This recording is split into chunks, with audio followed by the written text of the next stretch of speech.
Are traditional religions relevant in the 21st century, or do we need a new understanding of faith? In a world teeming with danger, is religion part of the answer or part of the problem? Joining me to discuss the future of faith is Dr. Deepak Chopra, best-selling author and founder of the Chopra Center for Healing.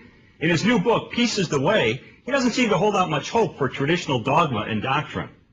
Also here is Christian speaker Gregory Koukl, founder of Stand to Reason and co-author of the book Relativism, Feet Firmly Planted in Midair. Dr. Chopra, let me start with you. You say in your book that the world faces two choices. One, to keep defending traditional religion to the last ditch, no matter how much it contradicts reason. Or two, to urge religion to evolve so that it gains the kind of relevance that science cannot defeat. How and why do you believe religion must change in the future? I think the founders of religion, like Christ and Muhammad and Buddha, all had experiences of a domain of awareness which is universal. And they spoke the truth. But then what we did is we took that and we created dogma and ideology out of it. And we went to war. Partly religion is not right now so credible because it has no consistency and has nothing to do with what we call an understanding of biology or cosmology or evolution. And yet, as human beings, we all have this hunger for knowing if there is God, if God exists, if we have a soul, understanding the meaning of our life and the meaning of death. We have a great spiritual hunger, but our traditional religions do not answer the most important questions that we have satisfactorily. Do you see that, do you believe that traditional religions inevitably will lead to conflict and divisiveness and so forth then? At the moment, that seems to be the case. You know, there's all the divisiveness and all the quarrels and all the, really, some of the idiotic stuff that's happening in the world is in the name of God and religion. And so what do we need to change into? I think we need to really practice the essential nature of the universal message, which is love and compassion and understanding. We need to see the inseparability of life in our planet, to see that our ecosystem and we are intimately, inseparably connected, and that when we experience that domain of our awareness where we are inseparable, then morality, so-called morality, becomes a byproduct, not a means to divinity, but a byproduct of our essential connection with a deeper intelligence. You know, there is no question, there is mystery. There is a luminous mystery in which we are bathed and surrounded by, and that when we experience this mystery, whatever we call it, God, the greater intelligence at the heart of creation, then we feel inspired, we understand the power of intention, we have insight, we have intuition, we have creativity, we have meaning, we have purpose, we understand the meaning of free will, and we are tolerant and forgiving. Okay, Mr. Koukl, how do you see the future of faith, and where do you agree or disagree with Dr. Chopra? I agree with Dr. Chopra that there are right and wrong answers to these issues, and these answers matter. In one sense, I think that the future of faith is always the way it's ever been. That is, if you find out what the truth of the matter is and then put your active trust in it, your faith in it, then that's great. The problem is getting down to what actually reality is. Whatever was true about God 100 years ago is going to be true about God today. If people don't get reality right, reality has a way of bruising people who don't take it seriously. So I have to look closely on these issues. This is why, as a Christian, for me, I don't, and biblically, I'm not interested in a leap of faith against reason. I'm looking at trying to figure out what the truth of the matter is, and then investing my intelligent faith in that so I can live right. And this is the same kind of Christianity, religious view, really, that Jesus himself offered. Many of the things that Dr. Chopra said, I'm in favor of. Love and compassion and peace and kindness and all of those things. But no, those are doctrinal points of view. These are points of view that are part of a religious system, his system, and in many ways, my system, holds those same things. But if you want to get away from divisiveness by getting away from doctrine, you can't talk about love and peace and joy and closeness and all of those things, which turn out to be doctrinal elements of a particular view. In other words, you can't talk about reality as a particular thing, and then in the next and it's important to find that.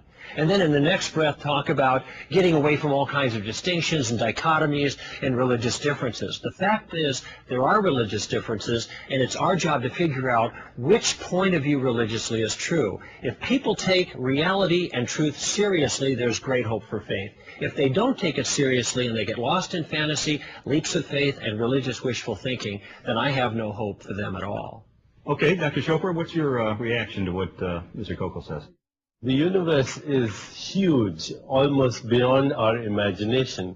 So any concept that we have of God is bound to be limited, because concepts by and large are limited. I don't think we can conceptualize God. Well, Dr. Chopra in his book talks a lot about all kinds of concepts of God. So if you can't conceptualize God, you can't write books about what God is like and how to know him and how to be more God-like.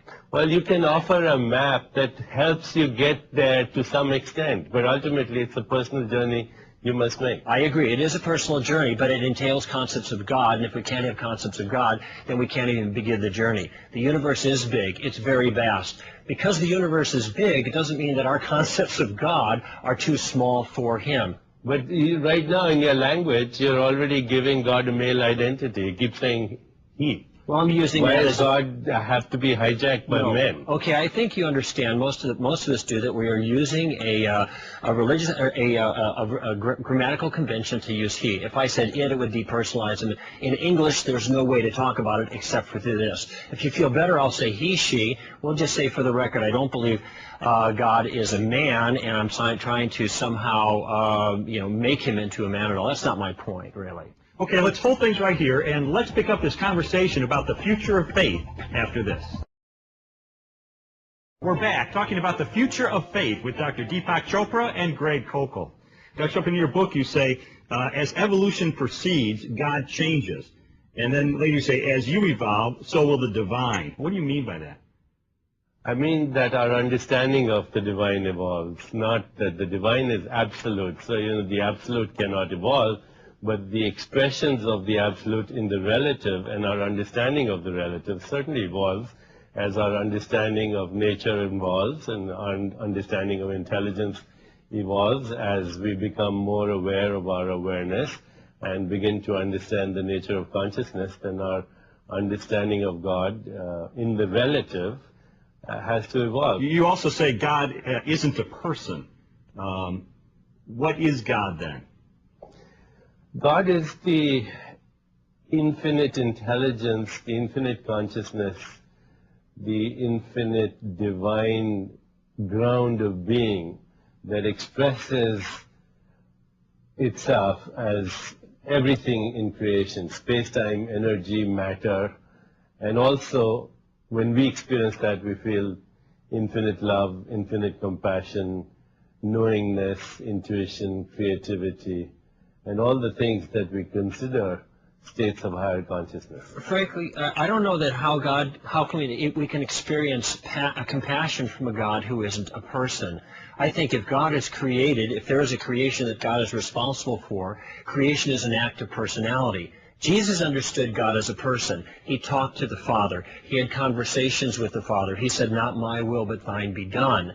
God was a communicator. He was able to give revelation so we could understand some things about him. He's not a cosmic floating battery cell. He's someone we can love and engage in personal relationship with. And this is where I think there's a very, very big difference between what Dr. Chopra believes and what I believe and what Jesus himself believes in classical Christianity has taught. It is possible to be in relationship with God because there are some senses in which he is like us. He has made us in his image, and he is a personal being that allows for interaction and communication, some positive understanding about what he's like. He's right. I think God himself doesn't evolve. Dr. Chopra said that. But our ideas about him evolve. But it doesn't necessarily mean just because our ideas evolve that the ideas that we have about God now are wrong and they need to evolve into something different. It might be that some of the ideas that we have today about God are accurate. Maybe some of the things that Jesus said about God were true, and that they don't have to evolve from there. And I think those are the questions that we have to ask. To say that our ideas always evolve kind of encourages a constant skepticism, I think an unhealthy skepticism, that we can never know the truth. There is a healthy skepticism that we should always question to see if we're right. But if we have the idea that we're always evolving and there's some better way down the line, then we can't trust what we believe now. That sets up others people to judge what I believe as false and wrong and narrow-minded and arrogant just because I've come to the conviction that I think it's actually true. Dr. Chopra, would it be accurate to say that your conception of God contradicts that of Jesus then?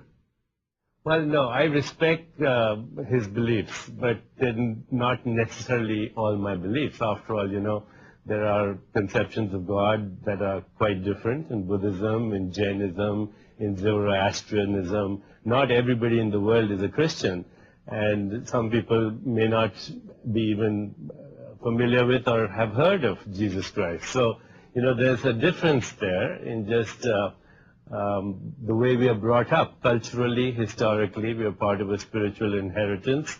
And who's to say that his is superior or mine is? Dr. Chopra, you're a medical doctor. Not everybody in the world understands medicine. You write books about how people can be healthy. Just because there are some people in the world that don't understand medicine and don't get the right answers to medical questions doesn't mean that you don't have the right answers. And by the same token, just because there are many other religions in the world, it doesn't mean that there's some religion that doesn't have the right take on it. The fact is, you think your view is correct, which is why you've written a number of books explaining to other people the right way to think about it and challenging views like mine as the wrong way to think about it. Now, I'm not the least bit offended that you don't think that I'm correct in my view. What troubles me is the sense that people like me are the ones who cause the problems and cause the wars because we think we're right, when in fact you think you're just as right as I am in my view. I think what's better is not calling people intolerant for their beliefs, rather looking at which beliefs are actually true. That's the way our time, I think, would be better spent. Go ahead, Dr. Chopra. You know, if you look at my writings, I've expressed views from every religion. I carry the Sermon on the Mount with me all the time as something that I want to listen to and emulate. And, you know, I have my own view of Christianity, which is more influenced by the so-called apocryphal Gospels, the Gospel of Thomas, and some of the views that we have about Christ in India. You know, there's a church in India that I have been to regularly in Kerala, where for 300 years after Christ's death, they thought they were the only Christians in the world, and they had never heard of Paul or the New Testament. So, you know, there are different views in different parts of the world. And even as I write about medicine as a doctor, I never say that this is the only right view, because there's Chinese medicine and there's Ayurvedic medicine, and there are many things in different parts of the world that actually work very much better in medicine than traditional Western medicine. You have a view of Christianity. You adopt some things from Christianity and from other religions, and you've kind of created your religious view such as it is. My only point is you think that religious view is the correct one, which is why you write books to critique other people who hold alternate views. You might agree with some things of Christianity, that is your take on what Jesus said in some cases in the Sermon on the Mount, but the Christian worldview is characterized in the Scriptures, the worldview that Jesus held as a whole. This isn't something, at least the way I would understand it, this isn't something that you hold as true. There's no problem with that. We have these kind of discussions. I don't want you to miss the main point here, Dr. Chopra, that I'm making, and it's just that there are different views. Just because there are different views doesn't mean that everybody's right, and doesn't mean that somebody's wrong or arrogant for thinking that they've got the correct view and they're trying to tell other people about it. You're doing the very same thing here. I'm not imposing my view, sir. I'm just expressing my view, and those who want to listen, they do. Those who want to read, they do. My view entirely. But I'm not going out there telling everybody that my view is the only correct view. Well, you're offering, I guess all one has to do... that I'm familiar with. You know, that's all I can offer. Yes, but... And I'm a product of my culture, of my history, of my background. There's a context, you know, and that context goes back thousands of years. Yes, I think that you think that. The fact is you're doing more than that in the books because you're finding fault with other religious views who don't have the same view as you do. I have a particular view. I think there is sin, for example. I think there is judgment. I think that God will hold men responsible for their views. I think for their sins. I think that my religious view is correct. I think that other people have something to lose by not believing in this. This you've characterized in your writing as dogmatic, narrow-minded, and the kind of thing that causes wars. I have. You know, I respect that you have those views, but they're not my views. I'll be honest. Okay, good. Okay, we're gonna take a break. When we come back, we'll pick up our conversation talking about the future of faith. What's your definition of faith, Greg? My definition of faith is a reasonable trust in something you have good reason to believe is true. I got in a limo this morning and drove over to this thing. I entrusted myself to that limo driver because I figured he was hired by you guys and he knew the route. So I put my trust in him when I climbed into the car and depended upon him to take me to this location to do this filming. That is a reasonable act of trust based on information. Now, I could have gone out and walked in the street and jumped into any car that was going by and hoped they would take me to the right destination. That would be a leap of faith. That's the distinction I'm talking about here. What I'm promoting is an active trust. If it's possible for us to know anything that we can put our trust into, the thing we should be most concerned about knowing accurately are the kinds of things that Dr. Chopra and I are talking about. And therefore, if you've got good reasons for it, you shouldn't be faulted for having confidence in your view. I have confidence in my view. I could be mistaken. Okay, I'm willing to listen to other people's views. Let's bring that to Dr. Chopra. I mean, he's saying I have confidence in what I believe because of evidence that gives me security, knowing that Jesus said certain things and he did certain things. Based on that, I put my trust in him. That is the faith I put in him. And at the same time, I have a willingness to embrace the unknown. I'm not tied to my beliefs as dogma, as ideology, and say that this is the only way to look at the world. But you would concede though that your beliefs don't create reality. In other words, reality doesn't changing. It's your conception of what it is. Well, according to fundamental physics, reality at the most fundamental level is a field of possibilities that is compelled to make choices based on how we experiment with it. There are a lot of scientists today who are talking about an underlying field of intelligence or consciousness that expresses itself as this non-local consciousness, which is the source of all the organizing power in the universe. And many scientists, when they explore these domains, they have what could be called spiritual experiences. Throughout the centuries, people have basically asked three questions about life. I want to kind of turn to that now and get your different takes on this. People ask the question, who am I? Where did I come from? And why am I here? Doctor, what do you think the answers to those questions are? Who am I? I still am trying to find out. Why am I here? To participate with God in creativity, evolution, love, compassion, understanding. Where did I come from? From a place that has no beginning in time. Where do I go? To a place that has no ending in time. The essential reality is transcendent. It's beyond the domain of space-time and causality. And when I experience that essential reality, I feel I am a being of love and that I lose my fear of death and that I see meaning and purpose in existence. All right, Greg, what about you? I think Jesus gave the right answers. He said that we're here because of a transcendent reality, and I think in this regard, Dr. Chopra spoke accurately, that the base reality is a transcendent reality because God created us as special people bearing His image, which gives us our value, and therefore we have purpose and destiny. And He wants to have a relationship with us, but man has been in rebellion against God. He has broken and twisted in some way, and this is why the Savior, Jesus Himself, is necessary. So I've been created for God. That's why I'm here. But I have to deal with the problem, and that is I've got to bend my knee and lay down my arms and turn to Him and ask for His forgiveness. And then we can be restored with relationship and experience the kind of peace and the kind of fullness, not just on an individual basis, but on a worldwide basis that Dr. Chopra has been talking about. How do you react to that, Dr. Chopra? Instead of using the word sin, I would use the word ignorance. I say that everybody is doing the best they can from the level of awareness they are in, that we are all evolving, and that as our evolution proceeds from limited awareness in the direction of unlimited awareness, or at least towards it, then we experience our connection to the source of creation as our own creativity and as our own understanding of inseparability, from which comes love, compassion, and understanding, and all the attributes that we are asked to have by religious doctrine are a byproduct of our expanding awareness, not a guilt-ridden, I'm a sinner and I need to be forgiven. I need to understand and I need to have the experience. And for that, from where I come from, I practice the yoga of love and relationship. I practice selfless action.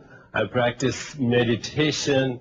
And I try to understand the nature of reality intellectually as well. Two quick responses, Lee.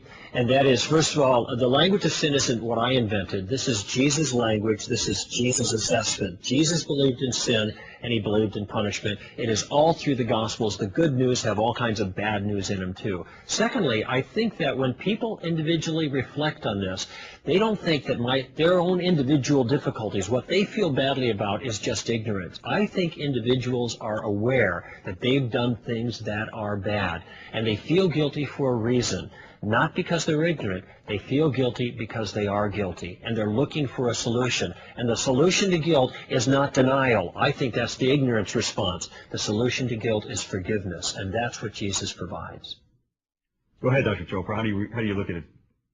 I think to the extent we can forgive others and ask for forgiveness, we are participating in that.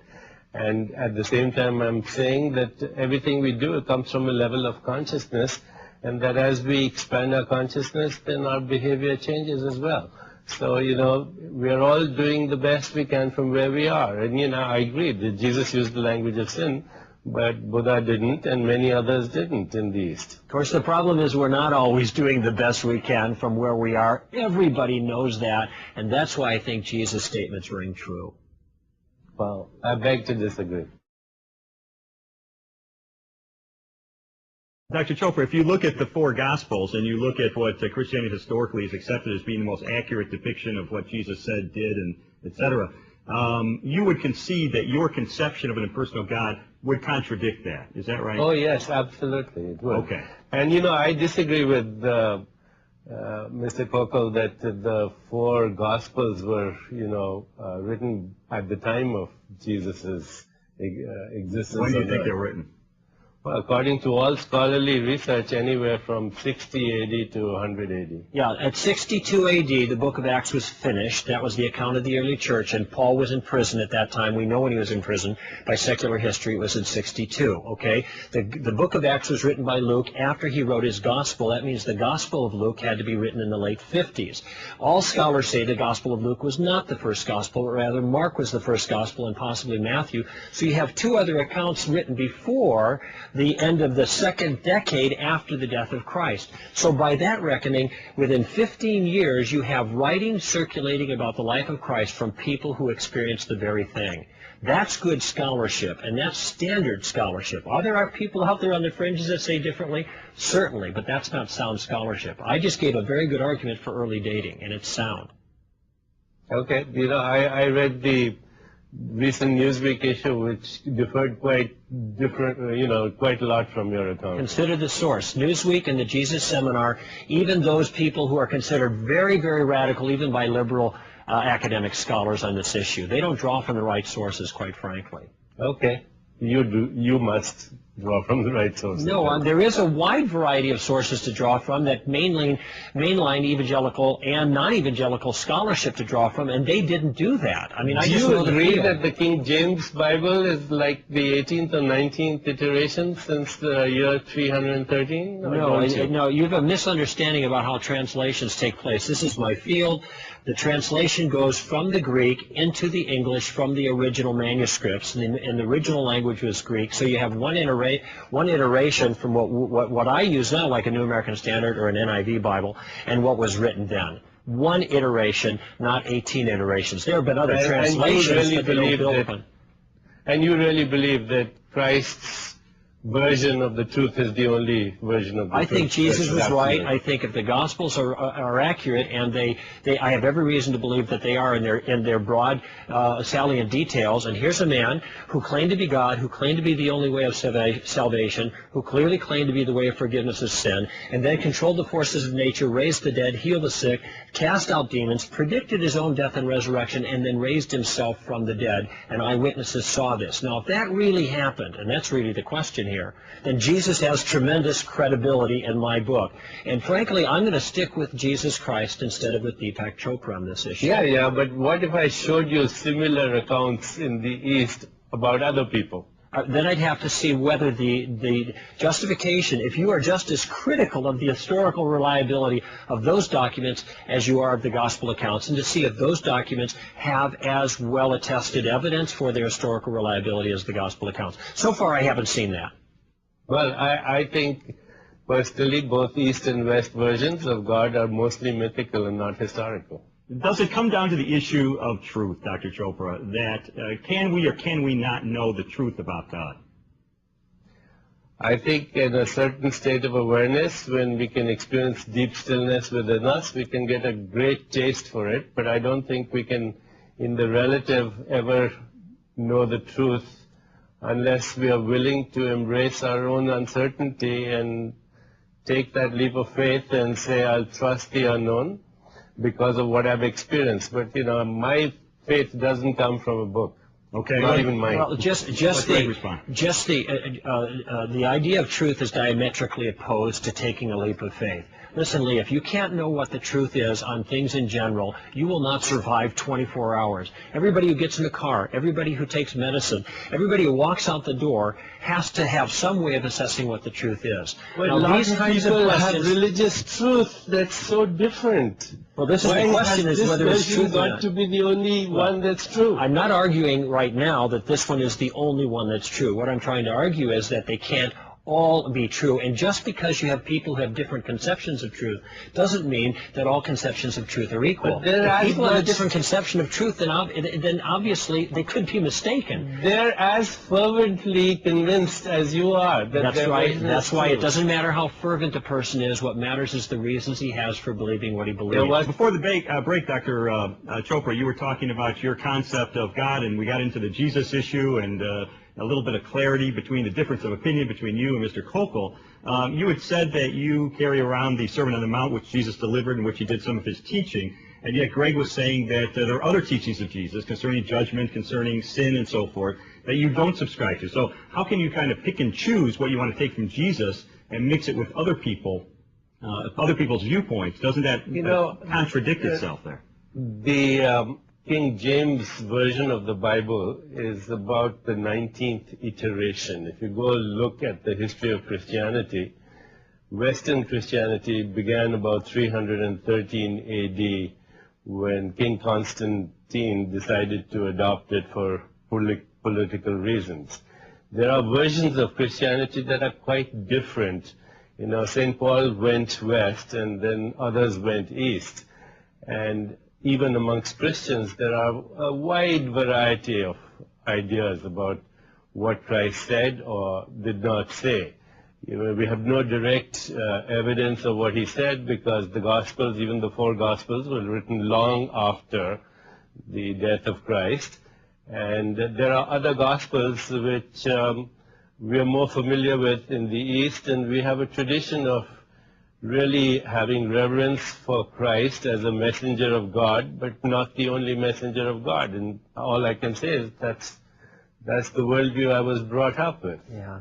Well, that basically all he said is that there are different points of view with regards to Jesus and other religions, which to me is quite obvious. The question is, how do we know the right answer about any of these kinds of things? You go back to the primary source documents that give you the information about those people. Dr. Chopra is just mistaken in his assertion that that we don't have any good record of the life of Jesus. Actually, Lee, you've done tremendous work on this yourself. There is tremendous, powerful scholarship that demonstrate that the Gospels are written early and not late, that they represent eyewitness reports, and they give us a reasonably accurate view of what Jesus actually said and what he did. And these are the important situations situations. These are the important details that I'm talking about here. Because people have differences of opinion about it doesn't mean that nobody can possibly know. He said, Dr. Chopra said earlier, who's to say? Well, the answer is the person with the best reasons gets to say. You look at the writings and you see if somebody's accurately represented them. I could take some of the things that Dr. Chopra has said today, and I could isolate them and characterize him as a fundamentalist Christian who believes exactly as I do. If I were to do that, he would consider himself ill-abused, and he'd be right.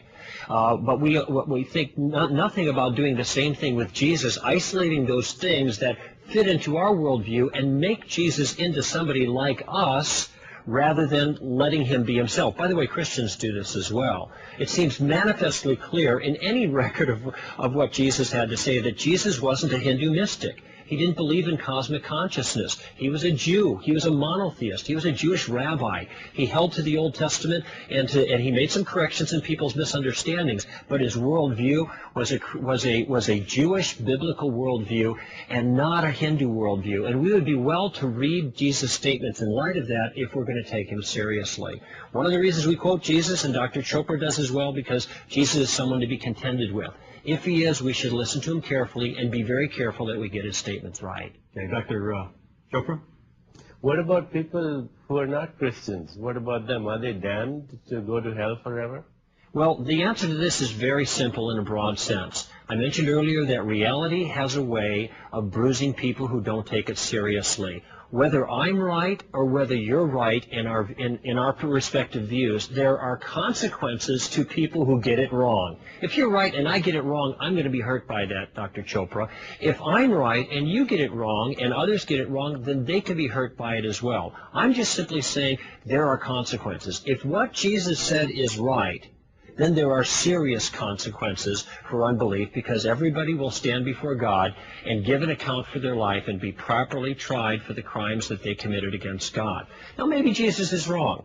Maybe you're right. But if you're right, I'm going to miss out. There are consequences for getting the truth wrong. And this is why I'm emphasizing we have to be very careful about the truth issue. See, the difference between you and me is you're certain and I'm not. That's all.